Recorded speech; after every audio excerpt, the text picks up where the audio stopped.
नमस्कार दोस्तों, आज फिर से स्वागत है आज की एक नई वीडियो में। आज की वीडियो में हम बात करने वाले हैं एक ऐसी सरकारी परीक्षा भर्ती के बारे में जो कि यहाँ पर काफ़ी सालों के बाद आई है। तो ऐसे में 2025 में होने वाली इस परीक्षा में, इस भर्ती में आपको कई नए बड़े बदलाव भी देखने को मिलेंगे। साथ ही दोस्तों, इस वैकेंसी में आपको कई सारे ऐसी पोस्ट भी देखने को मिलेगी जिसमें आपसे यहाँ पर कोई परीक्षा नहीं ली जाएगी, आपसे यहाँ पर कोई पेपर नहीं लिया जाएगा। साथ ही दोस्तों, इसमें अगर आपकी एज यहाँ पर 18 वर्ष से लेकर के 45 वर्ष की है तो भी आप ऐसे में इस भर्ती के फॉर्म आप यहाँ पर भर सकते हो। आप ऑल इंडिया में चाहे कहीं पर भी रहते हो, किसी भी डिस्ट्रिक्ट में, किसी भी स्टेट में, आप इस भर्ती के फॉर्म यहाँ पर भर सकते हो। साथ ही दोस्तों, इसमें आपको जो पद देखने को मिलेंगे वो इस साल काफ़ी ज़्यादा देखने को मिल रहे हैं। लगभग 32,550 पदों पर ये वैकेंसी इस साल 2025 में निकल चुकी है। तो आज की इस वीडियो में कंप्लीट डिटेल में जानेंगे कि अगर हमारे यहाँ पर परीक्षा नहीं ली जा रही है, हमारे यहाँ पर कोई एग्जाम नहीं हो रहा है, तो हमारे पास यहाँ पर कौन कौन से ज़रूरी डॉक्यूमेंट्स होने चाहिए। साथ ही हम यहाँ पर कितने पास होने चाहिए, हम यहाँ पर 10वीं पास होने चाहिए या फिर हम यहाँ पर 12वीं पास होने चाहिए। तो आज की इस वीडियो में कंप्लीट डिटेल में जानेगा कि हमारे पास यहाँ पर कौन सा ऑफिशियल नोटिफिकेशन आया है, हमें यहाँ पर किस भर्ती का फॉर्म हमें यहाँ पर भरना पड़ेगा। तो आइए दोस्तों, बिना किसी देरी के इस वीडियो को स्टार्ट करते हैं। जैसा कि दोस्तों आप यहाँ पर स्क्रीन पर देख पा रहे हैं, गवर्नमेंट हॉस्पिटल न्यू रिक्वायरमेंट 2025। तो ऐसे में आपकी जो यहाँ पर भर्ती है 2025 में, वो आपके यहाँ पर सरकारी अस्पताल में है। तो बात करते हैं सरकारी अस्पताल में जो आपकी भर्ती रहने वाली है, उसमें आपका यहाँ पर काम क्या रहने वाला है, कौन सी आपके यहाँ पर सरकारी अस्पताल की भर्ती रहने वाली है। तो आपके यहाँ पर लिखी हुई है कि सरकारी अस्पताल में जो आपके यहाँ पर कटिंग पेशेंट स्लिप्स होती है, जैसे कि आप यहाँ पर कभी सरकारी अस्पताल में गए होंगे तो वहाँ पर सबसे पहले आपको मरीज की एक स्लिप कटवानी होती है, एक पर्ची कटवानी होती है। तो ऐसे में यहाँ पर जो उनके ऑपरेटर होते हैं पर्ची काटने वाले, तो ऐसे में उसी तरह से आपके यहाँ पर जॉब रहने वाली है। अब बात करते हैं कितने पदों पर है, तो लगभग 60,000 जैसे बड़ों पदों पर ये भर्ती इस साल 2025 में यहाँ पर आ चुकी है।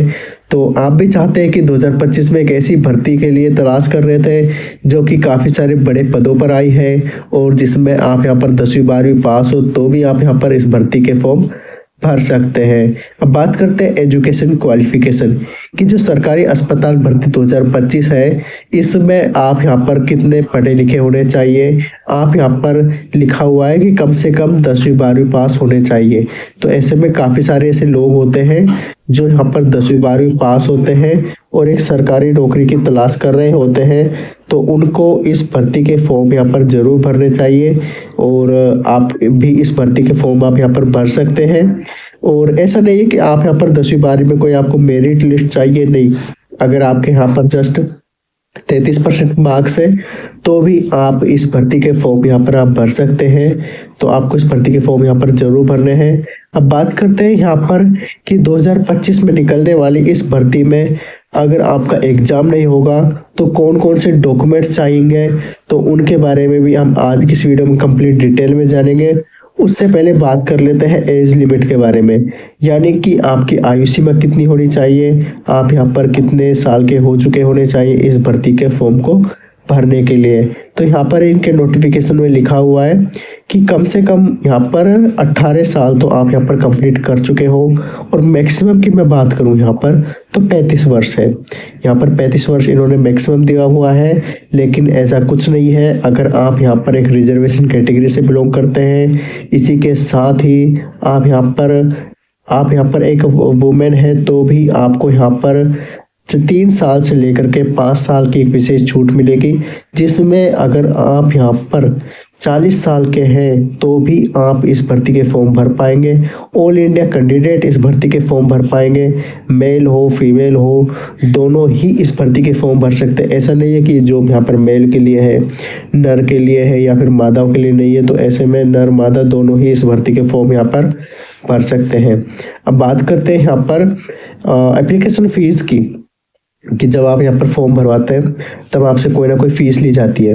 तो फीस कितनी होती है, तो देखो यहाँ पर जो फीस है ना, वो यहाँ पर जनरल और ओबीसी कैटेगरी के लिए रखी गई है, 100 रुपये रखी गई है। लेकिन वही यहाँ पर अगर कोई SC ST कैटेगरी से है, कोई फिजिकल हैंडीकैप है, कोई यहाँ पर रिजर्वेशन कैटेगरी से है, मतलब तो वहाँ पर कोई चार्ज नहीं लिया जा रहा है उनको उनसे यहाँ पर।